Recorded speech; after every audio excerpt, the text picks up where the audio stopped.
It's Peculiar. I'm Nathan. I'm Andra. And today we actually have our very first guest. We want to give a big warm welcome to Sky with her Instagram handle is Whispers on Page 13. Welcome. Yay! Thank you. What inspired you to start Whisper on Page 13 in the first place? Was there a single moment or did it grow over time? Yeah, so I'm gonna be honest, I love to give my opinion on stuff, right? And especially a genre like horror that I've been into my whole life. And so what I did was I started slowly kind of sharing, because I have a Goodreads account, right? Mm-hmm. And I don't talk about it because my reviews are so brutal on there. And some people don't like that, right? So I don't share it too much. So I just started sharing it with like close friends and I'm like, haha, like how funny this is, like whatever. And they were like, you know what would be so awesome is if you actually posted that for people to see. Reviews. Yeah. Thank you. Mhm. And one thing I did is I did have to learn to like tone it down a little bit when you have like a public account, because the Goodreads account was like just for fun for me, something to do. And then I don't know, Whispers on Page 13, it feels a little more public. So I toned down my reviews a little bit. They're a little nicer. So that was kind of inspired me, I think. So Yeah. Do your Goodread reviews still go hard, or are those a little bit more tame now too? Oh, I try to be a little more tame. Yeah. You know, people don't like brutal honesty, I've noticed. And so I try to be a little kinder about it.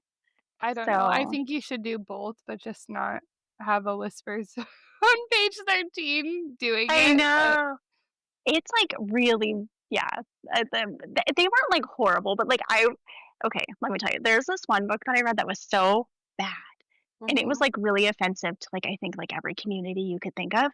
Oh. And yeah, I was like this. I said like in my review, I was like, this book was like a waste of trees. Like Yeah. it should have never been produced. Like I was like, it's so bad. I was like, yeah. So I think people need a person like you, though, honestly, because like even Amazon reviews or other things like that I look at, I need a person that's like, look, this is what it was.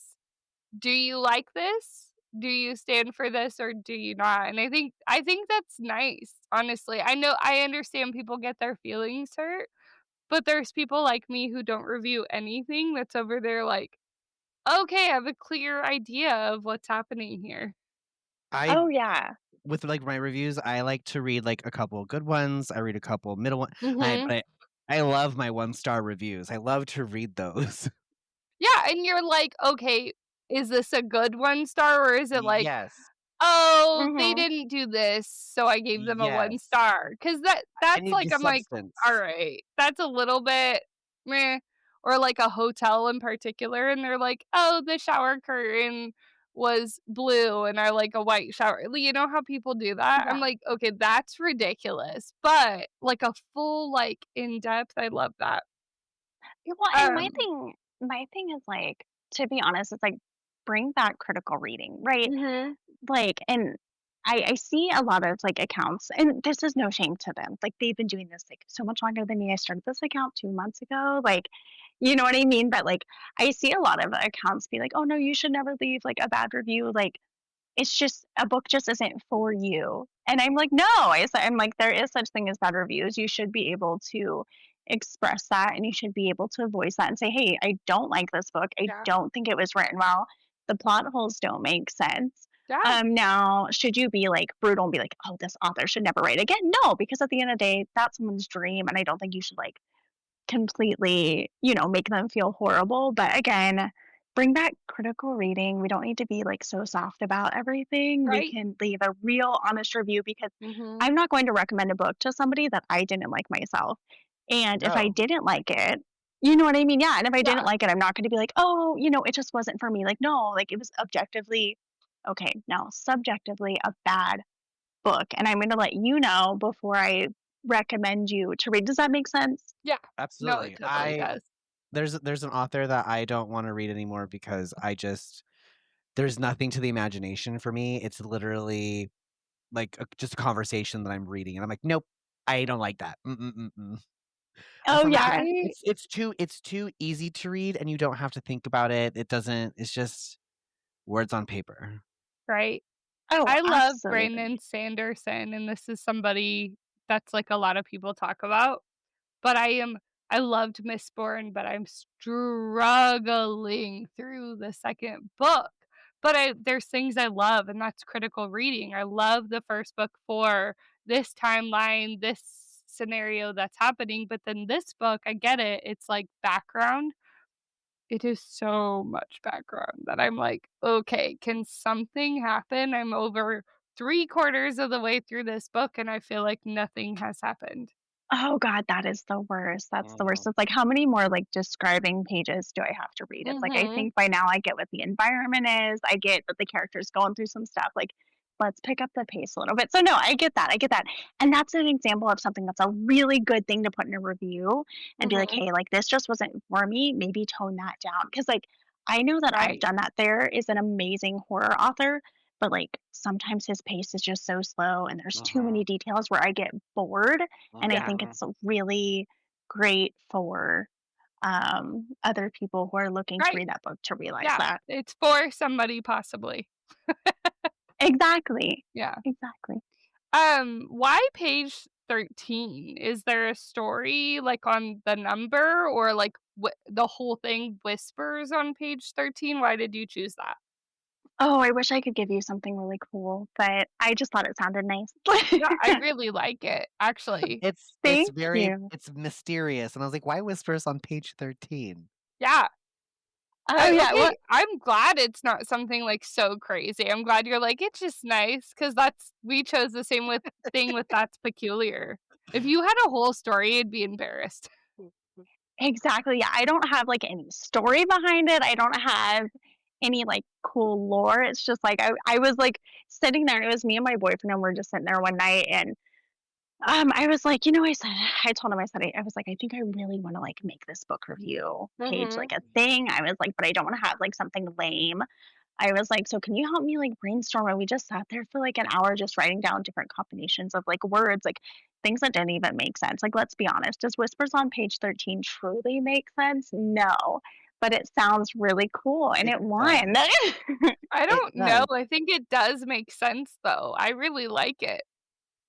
If Thank book you. reviews were in a newspaper, You could call it whispers they'd on page 13 they'd for sure. probably be on I love page, that. like, 13 or Yeah. 12 or 10, you know? Absolutely.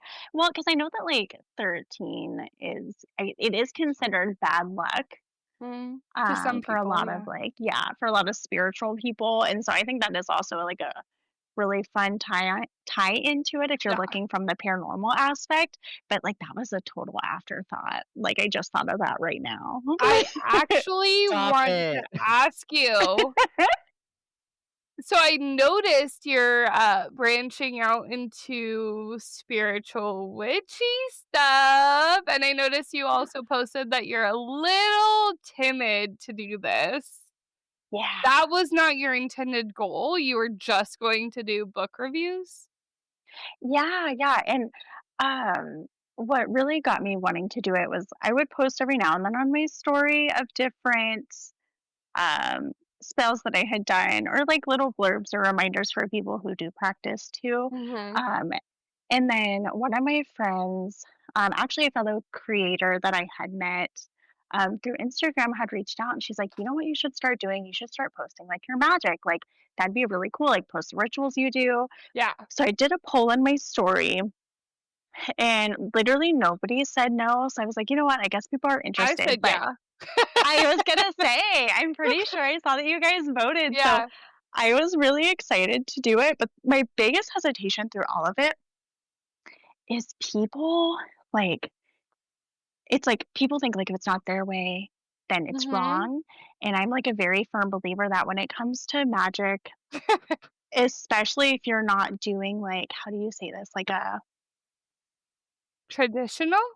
yeah, like if you're not like Wiccan or something, which is very different than being a witch, I truly believe that you if you're just practicing magic, it's just so personal. It's very like um it's a very spiritual thing. It's very you. So I Mhm. don't actually believe in having constraints or rules in magic. I think for me personally, it's based 100% off of intuition. So that was my fears, like posting something and then people not agreeing or saying, "Why do you use this Mm, herb for this thing when you should use it for this thing?"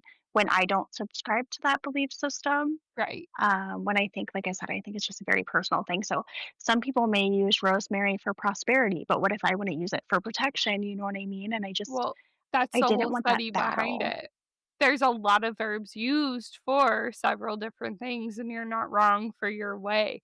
I actually have a whole book on this that I showed Nathan, and trust me, we understand because Nathan tells stories that are more on the, religious, you go ahead. You talk about this. The Uh, what do Son you of mean? Adam or Oh, your yeah, stories where we uh, got my negative stories. feedback on it. Oh, yeah, it's just people have, their opinions on how they've been taught a certain way for so long that they can't let go of Mhm. their conventional thought processes, and that's one of the things, like, Mhm. for me growing up in the church, like when you remove yourself from all of that and you start to look at like positive intentions and you're saying affirmations and you're putting intention behind it, what does that sound like? That sounds like prayer to me, and you're putting that out there, but you calling it a spell versus calling it a prayer, and people go, oh, it can't be a spell but it can be praying. I just Oh God, yeah. it's things like that that really bother me, and like the ritualistic Yeah, things, like you call it a ritual and you're maybe it's a blessing, but then you have people who get baptized and that's also a type of ritual, but they don't want to. It's exhausting. it is, Yeah. and That's it. we had negative feedback where we actually had to explain, like, "This might not be our belief. Yeah, We're it's just just this is a sharing." story that people have heard and people have, and, like, I'm not Mhm. telling you what to believe. I'm just telling you it's out there and I find it interesting. Yes. Yeah. No, absolutely. And I see, and that's the other thing is like people, oh God, I don't know. I just feel like the world's so divided. It's so Very much. divided. No, And very much. especially online, dude, people have like, for lack of a better term, people have balls online that they would not have in real life, They right? And also so, have Really? closed minds. oh That my is just God. absurd to me. I'm like, "Have you ever opened up a history book in your entire life?" Oh my God. Yeah. It's like, have you ever looked outside of your own circle Yeah. and Have realized you there's more ever, than like just you? yeah, Yeah, no, it's um, horrible, and that's another fear about putting magic all of online. it? Ugh. Oh, I like it. absolutely, getting that blowback where you're like, "I'm not asking you to believe me, I'm just sharing what I do," for the Well, people who are interested. Nathan believes negative feedback is good feedback, so just in case you ever get any. Hey, as long as you're pushing me in the algorithm, go for it, baby. Fair enough. What was the very first book that made you fall in love with reading, and do you still revisit it? I do. Okay, so I actually have my original book from kindergarten. Oh my god. Yes. So long ago. So it was called In a Dark, Dark Room, written by Alvin Schwartz. And so it's a collection of different scary stories, but it's more so targeted towards like first and second grade. So Okay. newer readers. I found it during Halloween time in kindergarten, and I picked it up in the library, started reading it, fell in love with it. Yeah, Prior to that, I did have some other things that got me into horror, but as far as like reading horror, that's what it was. And then from there, I discovered Scary Stories to Tell in the Dark, which I also right, have my original book, because I made my mom go out and buy me copies of my own since I obviously couldn't keep the elementary school's right. um, copies. But yeah, so I Mhm. have both my original books. That is so cool. That's really I Hmm. think I might ask you for that because William, really loves Halloween, and he's very excited about pumpkins and all the things, and, like, the movies he loves is Harry Potter, and obviously, I've gotten some looks because that's kind of above he's 2, so that's kind Yeah. of above, in some people's opinion, his watching but it doesn't scare him. He's just at a different level. I would understand if it was scary and scared him, but he doesn't feel that way. So right now we're reading some books that are maybe a little bit above a 2-year-old reading. Like I read them to him, but they are for older kids. So I might ask you what that link is or what the book series is just so I could find it. Oh, absolutely. The only thing is with the scary stories to tell in the dark, it's really hard to find the original pictures now. Because it actually got banned in schools for a while because the imagery in it. Mhm. And so it is hard to find because they have like newer editions, but like, and this is I've no shame to seen the the artist. newer edition, yeah. Oh yeah, and this is no shame to the artist. Their art is wonderful, but it just to me personally, as someone who grew up with the original, it doesn't hit the same. So I can Yeah. do some deep diving and see if I can find you a link to the original artwork. I want the actual, like, kindergarten ones. What was that called again? Yeah. That is in a dark, dark room. That's the one I think I'm ready for him because I think he'd really enjoy it. Mm, it's a really fun book. It really is. I love it. Yeah. Good. On the same note, if you could step inside the world of one novel and live there for a year, which would you choose and why? Mm. Oh gosh, out of the ones that I've read, they're all so dark.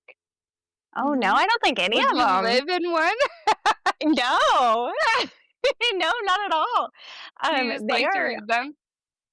um, I mean, I love because here's one thing, I am really into extreme horror, like, extreme I love to read banned books. I actually have a banned book, um, Which one? and oh, yeah, so it's called Let's Go Play at the Adams, and I have the Nice. first edition. And it is essentially about a babysitter who gets tortured by the children that she babysits. Oh my gosh, that Oh, sounds her Yeah. books? intense. I asked Y her for a cozy reading suggestion, and, like, her cozy reading, I was like, "This scary." Yeah, it's I I have really cool books. Yeah, I have the first edition, like, before it was ever altered or changed for, like, That is modern so day cool. media. Yeah. Yeah, it resells for, like, 500 bucks on some websites. Don't Wow. sell it. Don't Yeah. sell it. You want it. You need it. Oh, see, oh, I love it though. I have, like, really weird objects in my house, so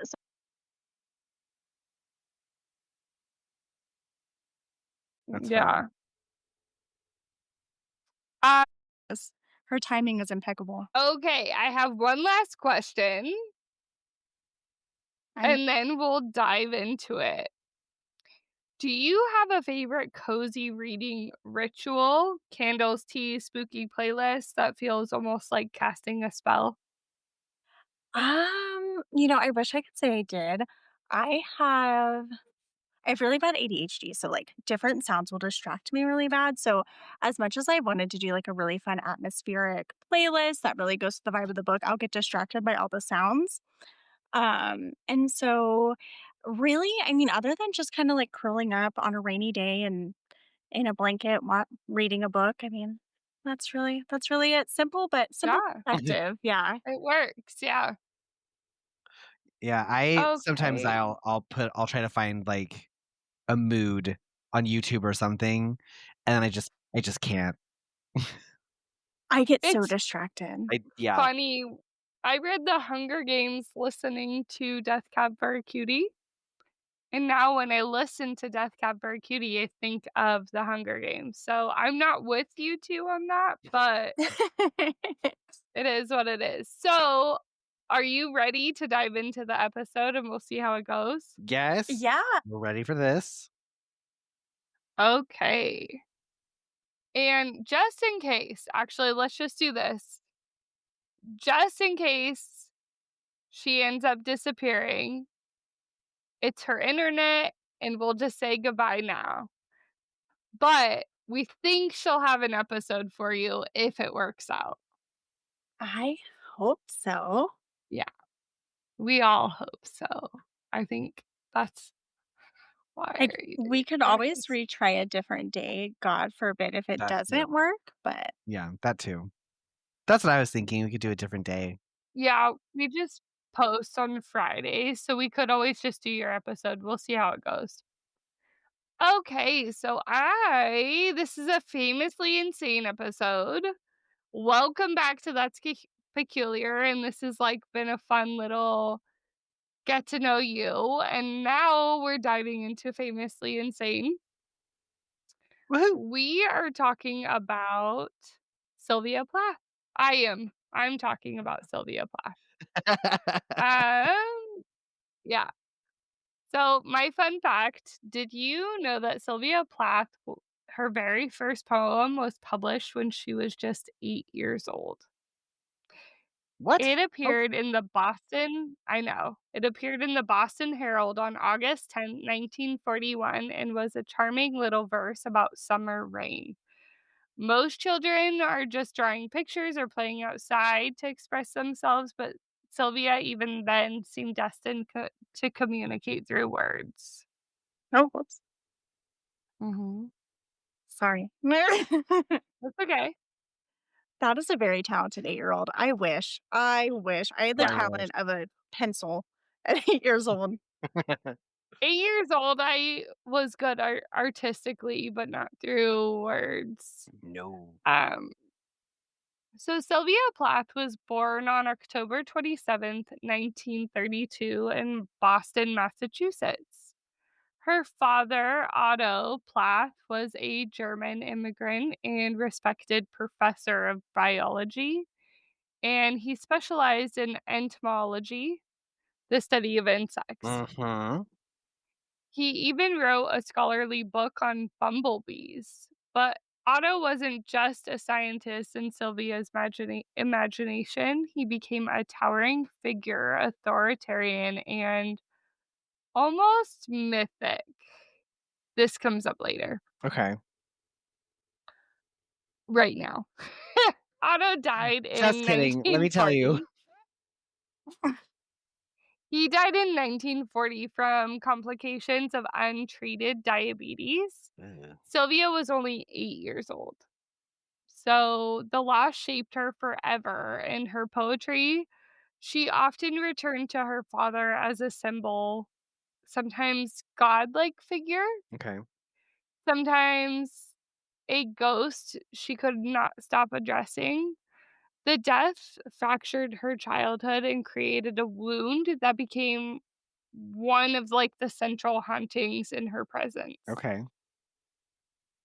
Her mother, Aurelia Plath, was an Australian American teacher of strong will and practicality. She raised Sylvia with her younger brother Warren on her own.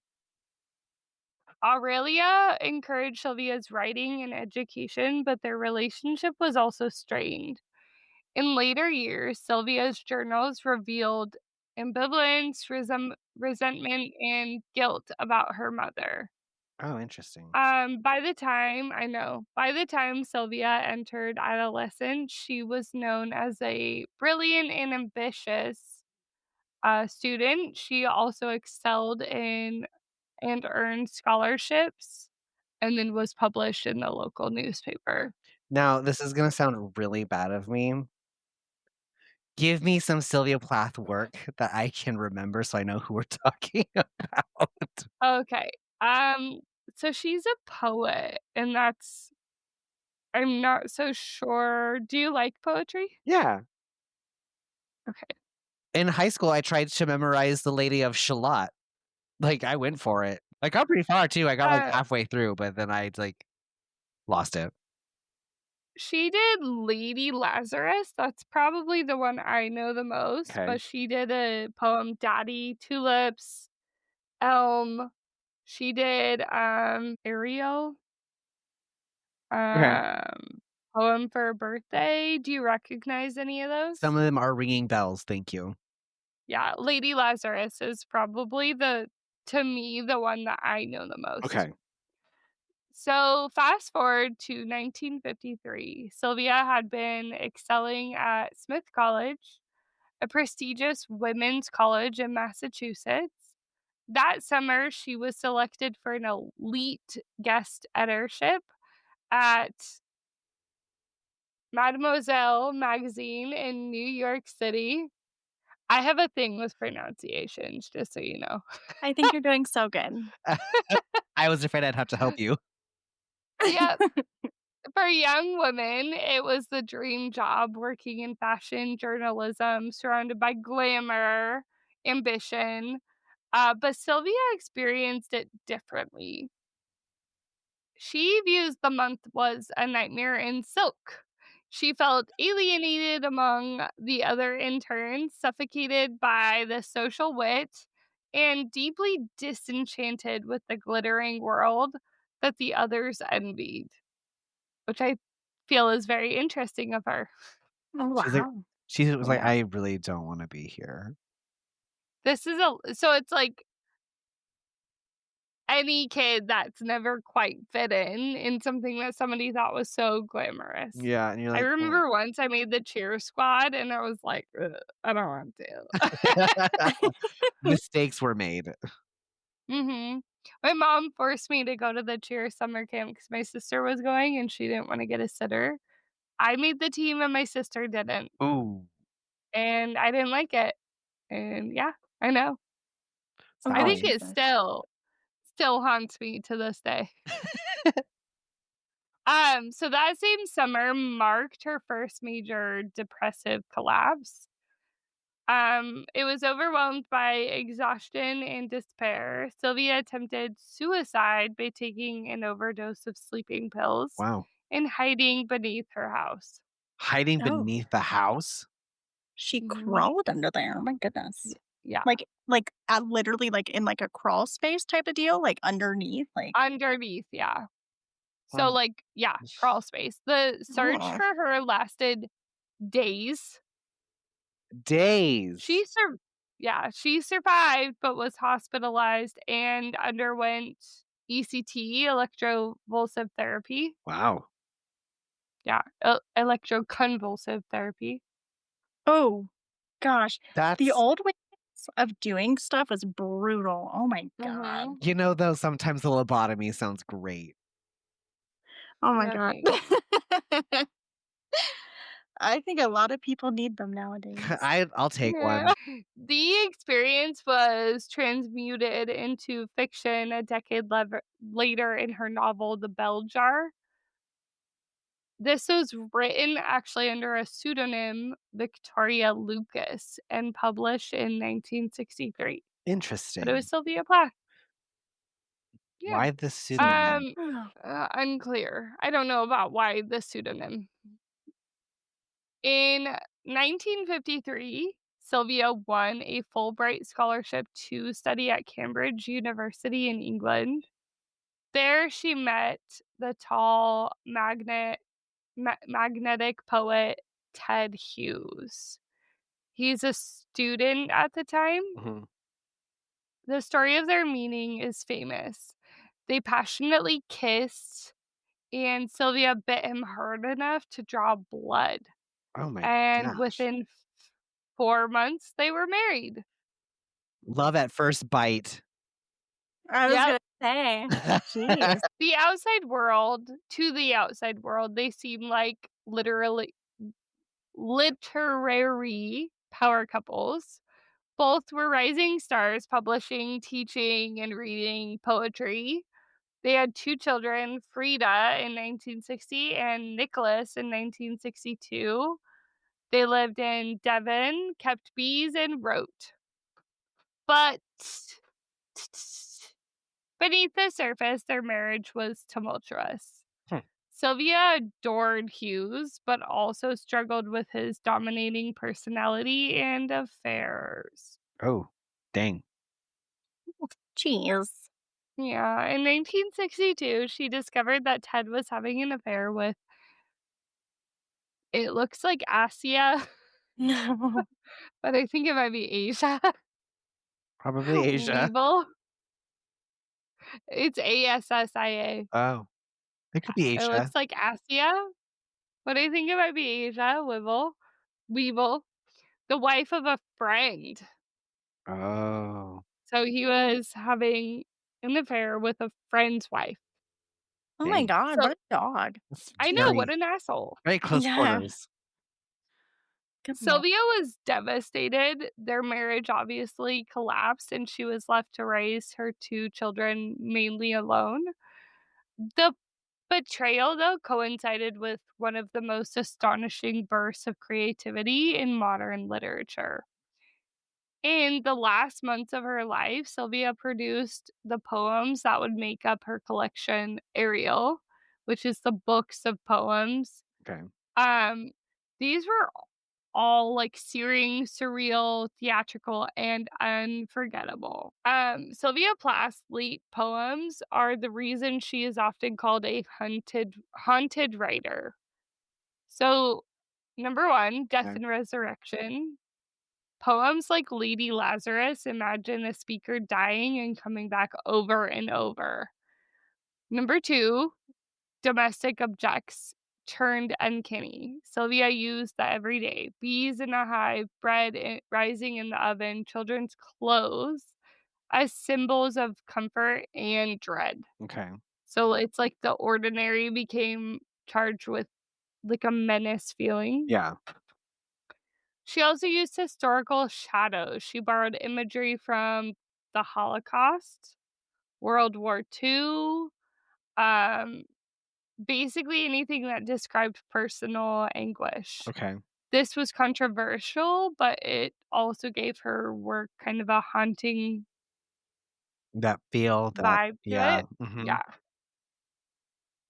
And then most of the times through her poems, they witness like a complicit kind of like Lady Lazarus announces herself to the crowd as ladies and gentlemen. Like most poems address the reader as an imagined audience, Interesting. if that makes sense. It's Yeah. like a theatrical voice. In the late Oh, sorry. Nope. Okay. In the late 1962, Sylvia moved with her children into a flat at 22 Fitzroy Road in London. It's a house that was once lived in by poet W.B. Yeats. The winter of 1962 through 1963 was brutally cold, one of the worst on record in Britain. Pipes froze, Ugh. food was scarce, and Sylvia was isolated with her 2 children. Mhm. Despite hardship, she kept writing. She woke at dawn, baked bread, prepared the children's meals, and wrote in the freezing kitchen before sunrise. Eh. Yep, sounds terrible. Sounds awful. She was a woman balancing domestic and genius, and both seemed to weigh on her like an ice storm. And on February 11th, 1963, Sylvia Plath died by suicide. Oh, And dang. she was only 30 years old. Dark turn. Rest Dark, in dark turn. peace. Only Mhm. 30. God. 30. Yeah. Rough. So after her death, Ted Hughes became the executor of her literary estate. So her husband that Mm. cheated on her with a friend. He edited her manuscripts, publishing Ariel in 1965, but he changed the order of the poems and omitted some. Many felt his version of the collection looked straightforward into the descent into despair. But in 2024, Sylvia's daughter Frida published the restored edition of Ariel closer to the older version that Sylvia had left behind. Her The so problem is so it was bound, and then her husband was like, I don't like that. I'm not like man. They reorganized it, and then her daughter was like, hey, ow, ow. Her daughter was like, hey, I have the original, and this is closer to what it was, or not until 2004, but that's yeah. crazy. And it's also kind of a bummer because Ted had edited some of the poems. Okay. So he was a poet, which means he did have kind of that authority to do some of that. That's not his work though. Exactly. Like, it's not like he was like a builder editing poems and had no idea what he was doing, Yeah. but it is strange, and she wasn't with this guy during these years, so I just wanna make that super clear. Yeah. Um, her afterlife Her afterlife what? She's still here. shoot, okay. Yeah. Her afterlife has been fraught. Um, there's been debates about Ted's role, destroying her journals and letters, discriminating marital abuse. Scholars and fans alike have actually wrestled with the ethics of how her legacy was handled. Mhm. I could see that. Um, I also agree with that. Um, why Sylvia still haunts us? Sylvia Plath feels like a haunted writer because she wrote openly about death, despair, and rebirth. Her voice was theatrical, sometimes surrounding like a ghost. She turned ordinary domestic life into like a stage for dread, and her personal tragedy became intertwined with her art, Yeah. making it hard to separate like the poems from her biography. That is a short version of Sylvia Plath, I actually, really right there. it's really interesting. I feel like poets a lot of the times really get sucked into their work and they become their work. So I mean, Mhm. and I could see being driven into like I often think of Edgar Allan Poe too. So I love Edgar Allan Poe. that's Your oh, sorry. Don't be. what's that? I was gonna say yours is so detailed. You did amazing with your research. I'm jealous. You did really good. Don't feel like yours has to be this way, because we are already, like, at least 45 minutes, at least, into this episode. Don't feel like yours has to be this way. I am just so used to, like, She having a does full some episode. research and there's a full episode. I And this do, is I like try. this is a very like this is just a short, more fun way so we can also, meet you, introduce you and hang out with you. That was our plan. So Yes, it's cool if yours is not that yes. deep. That is the whole point. Yeah. I do before you dive in, Sky, I do have some further reading just for anyone. The Britannica, the Sylvia Plath, it was updated in 2025. Poetry Foundation, there's the Sylvia Plath biography and works.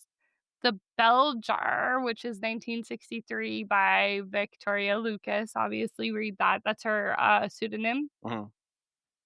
But the New Yorker actually did this is maybe, like, my most personal, like, I found this interesting, is the Sylvia Plath's last letters. And then there's The Guardian, 2017 on Sylvia Plath. There was unpublished letters, Oh, and that's wow. what I would recommend for anyone who wanted to continue reading about her. But like Nathan said, this is a quick fun episode because we have Sky here today, Mhm. and it's not our usual actually, it is our usual Famously Insane 'cause we're just giving a quick run through of their life.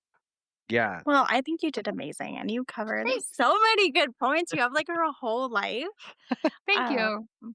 as far as, like, poets, because I know that, you had mentioned kinda like poets becoming their work. I think it's insane, but that is Mhm. something Mhm. that happens, like, because I think, poetry is so deeply emotional and so deeply connected. Very. A lot of people, like, what they write about, I swear, becomes their life. It's actually pretty wild. Yeah. You know what's even more wild than that, and as you were both saying that, I thought of how dentists are often the most depressed people. I find that to be such a weird, interesting fact. That's very Do you know that's a very lot of random. dentists Oh, no, it's not. A lot of dentists commit suicide. They're actually, like, the number 1 profession to commit suicide. I feel like What? I feel like I've heard that. No, it's like, for real. Like, that's not fake, and I find that to be something that's just so bizarre, yet, like poets, you're kinda like, "Hmm." I Staring wonder. at somebody's mouth, never being able to talk to them, and then there's also the other side of, like, people never considering them a doctor. I'm like, I could see it. I wonder what it is. Mm. I don't. I don't know. I don't like teeth, Well, no one's asking you so to be a hygienist, so. no, and I couldn't, cause don't like them, so Oh You god. you know what's actually so crazy? I actually work for an oral surgeon. Oh, Yeah, that's actually crazy. I never knew that. When I go into it, now ask him if he's okay. yeah, you should bring him. Maybe they never eat candy, so they don't get the serotonin in their brains. I don't know. no I joy. think of, like, Willy Wonka, no joy, Oh god. That's or funny. Charlie in the Chocolate Factory actually is more accurate of what I'm thinking of. That is a statistic I'm not gonna stop thinking about now. That's actually wow. Interesting. Well, the good news is I'm pretty sure assistants are safe.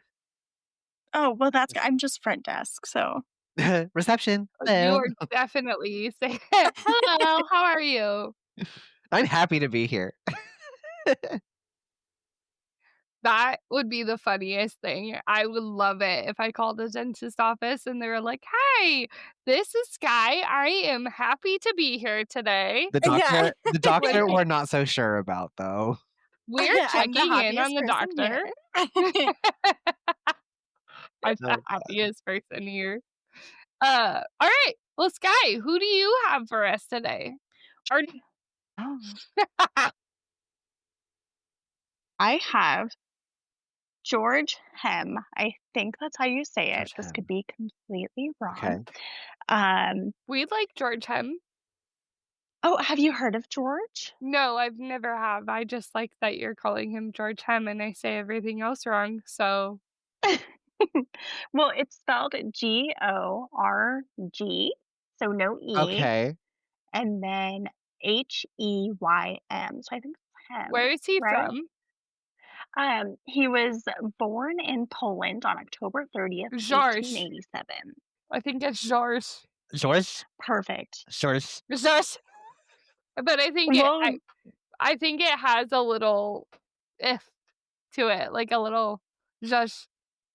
Anyways, keep going. You can call him George Hem. perfect. So we have George Hem, born October 30th, 1887 in Poland. George Hem was a German expressionist poet in the early 1900s. And his work was known for being extremely dark. He played with a lot of themes that I don't think were too common around the time. Um, there's a lot of horror and gothic elements in his work. Mhm. Um, for instance, he had an obsession with death. He actually fantasized about his own death regularly. What? Uh, yeah, Interesting. yeah, like major, major. Like ways that he Um, would potentially die or yes, yeah. So, he actually firmly believed that he would die from drowning, and it was a reoccurring theme in his journals as well as a reoccurring dream that he would have. He So, was terrified of swimming probably his whole life. wow, we have a twist coming up. He was I a love it. national I love swimmer. it, twist. Right. An Olympian. Yeah. um, so a lot of like the themes that you would see in his poems would deal with like corpses, graveyards, again, drowning. Mhm.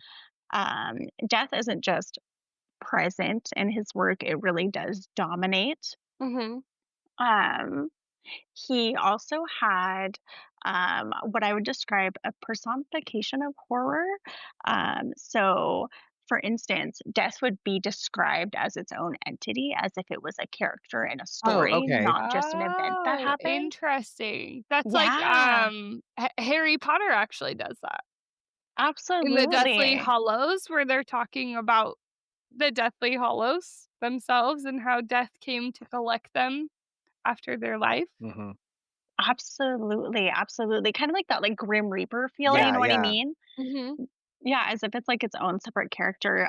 He specifically did this with times of day as well, especially if we're talking about night. Oh, that's And interesting. he also, oh yeah, yeah, he also played with urban horror specifically, so things that would take place in his own city. So when he would write a poem, it would be about death lining the streets, things like Oh, that. So it wasn't like horror in a sense where you're talking about like somewhere off in a castle there was a vampire. Like mhm. we're talking like on the streets of the cities that he lived in is Also where he not in would the cornfield. It's not Children of the Corn. very, very similar. Absolutely.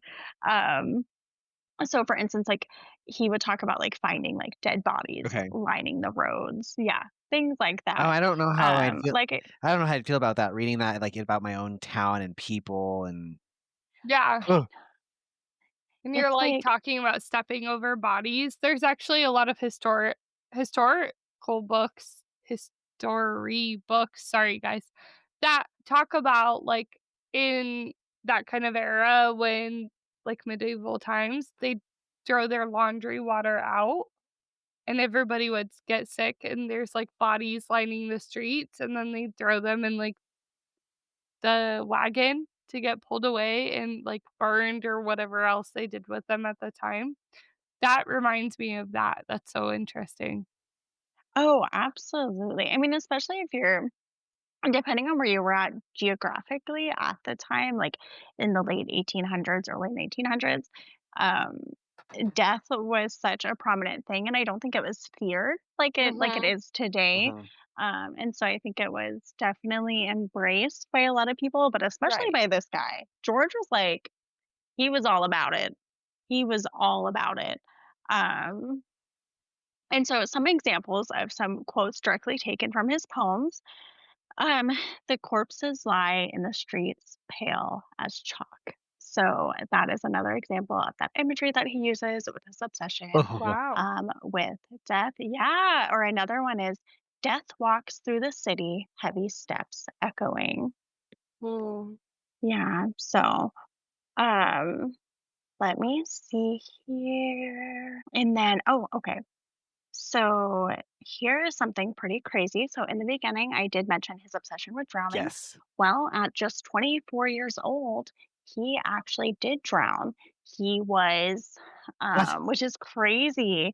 Yeah, at 24, he was ice skating, oddly enough, with his No! friend. Yeah, on a frozen lake. And it cracked, and they both fell through, and their bodies weren't discovered for multiple days later. So, like, So, he wasn't doing even a swimming activity. He was ice no. skating, and that is That crazy. Yeah, like an no. absolute freak accident, yeah. Oh my God! I cannot Maybe he believe knew. Maybe he was a seer and they were like, "Hey, man, don't go by the bodies of water," and he didn't think frozen counted. that's. Oh, yeah. I'm kind of. I'm like. I'm shook. Like and Yeah. only 24 too. Like I thought. Oh, yeah, I thought he was old. no, no, no, he only lived to be 24, which is insane. He died in, 1912, I believe. Okay. Is that 24? Yeah, I think it was 1912. It was like let Wow. me double check. I believe it was It's okay. I think of that January. movie that's called 1912 because of that commercial. Did you guys ever What see commercial? 1912? 1912. That's what it kept doing in the commercial. 1912. 1912. 1912. Yeah. The What whole time. commercial was that? It's for the movie 1912. Oh, And I it, don't like, think I've ever seen was that movie. repeating the, like, word 19 or year, was repeating the year 1912, and Jack and I were like, Hey, was this in 1912? That's I have a hunch. yeah, I think it was. So, how many like bodies of work did he end up producing by the time he was 24? Great That is a question. that's actually a good question. I'm gonna have to look that up. So, okay, that's something that I would because I thought like I was like, oh, he was writing and he's really into death and he lived to the ripe old age of 87, where he was I don't know. You think of Such a Sylvia Plath, though, she got published at 8, and she is known, and she died, what, when she was 30. 31? Yeah, 30? yeah. Oh, that's so interesting. Huh. Yeah, Let so me there's a lot of poets that you might think are a lot older than they actually ever were. Yeah. well, and people also forget, like, back then, like, especially, I mean, like, George, it was like a freak accident, but Yes. people didn't live as long back then. Mhm. Like, our life expectancy now is the highest it's ever been. Right. Um, and so, at 24, I feel like it was almost considered like, "Hey, you lived maybe like a pretty full life at that point." Back in, like, their standards, let's Right. see. How Sylvia did Plath was in, like, what, the 40s when she died? Maybe not that far, but it was the life expectancy, they thought she was pretty young still. So I'm absolutely. seeing that it says 1962. that he produced at least 7 works during his lifetime, but he had written like over 600 poems. Jesus. Can you name some of the popular works that you see? Uh, What? it looks like his key works in 1911 he wrote Der Gotterstadt, which is a collection of his poetry known for its expressionistic style. Umbra Vitae in 1912, which ended up being illustrated later, and then Der Diebund an der Geschichten, which is called The Thief of and Other Stories, um, Interesting. which was published posthumously. Oh, Yeah, so it's crazy, and if I remember correctly, I think a lot of his work was also found through, like, his journals as well. Mhm. right. Which would make Um sense if he, like, only published several and then had 600 left. Oh, absolutely, but, yeah, it was a pretty crazy, little research project into him. Yeah. Yeah, because Yeah, did you have fun? I did. I wish I would have gotten a little bit more No. information, but I got, like, like, the basics and everything, and so, yeah, it's That's pretty all you insane. need, honestly and truly, because I'm weird about research. I love researching, and once I go down one spiral, speak about ADHD, I, like, hook into another spiral and hook into another spiral. So sometimes by the end of me researching one thing, I'm actually, like, learning about France in the 1920s, and I didn't even know how I got there. Oh But, my gosh. yeah, it's super fun, but it's also, like, Nathan knows some of my episodes, like, I feel like you could tell where I hooked off and, like, birded to something else because I'll be like, "Oh, shoot, I didn't finish that, and I didn't realize I didn't finish that," but I like it. I like that episode. Have you read any of his works? I read the Umbra how did you say? Umbra I said Vitae, Umbra Vitae. it I don't know if it's said that way. which I think sounds right to me, but it Yeah. it actually translates to, I believe Shadows of Life from what I Wow. Oh. looked up. Yeah, and that's the other thing, all of his work is translated, Mhm. Right. and it's translated by so many different people, like, depending on which Mhm. version you find, so, a lot of them are a little like, they're a little bit different from, like, let's say you read, The Shadows of Life, you know, interpreted from Sally, and then you read one interpreted from Bill. They're a little bit different, but with like Yeah, the same right. Yeah. basics. Yeah. That is so interesting, and you're right, so difficult with, like, it's like playing a version of telephone, Mhm. but with poetry. That was Absolutely, so absolutely. awesome. Well, thank you so much for sharing and joining us today on That's Peculiar. Thank you. Thank you Um, for joining us. yes, I really enjoyed getting to know you more. And if you want to follow her, she's on Instagram at Whispers on page 13. Do you have Follow, follow, do you have follow. any other like handles, or like, are you on TikTok or is it just Instagram? Just Instagram for now. Okay. One day when I'm actually not so nervous, I might make a TikTok Oh, all right. You heard it here, folks. Whispers on page 13 on Instagram for now. Again, thank you so much for joining us today, and maybe we'll have you again sometime. Please. Yes, I would love it. Thank you for inviting me. I love that you appreciate did it. your own portion of the episode because when Nathan and I even talked about it, I had no idea you'd be interested in doing an author. So that's so exciting. Oh, absolutely. Well, thank you for inviting me. I love the idea. I think it was really fun. Good. And I would totally do it again. So, Yay. Awesome. Well, it was thank you. great having you, great meeting you, and we will see you next week on That's Peculiar. Bye. Bye. Bye. Thank you for joining us today on That's Peculiar, and a big thank you to Sky for being our very first guest. Make sure to give her a follow on Instagram at WhispersonPage13.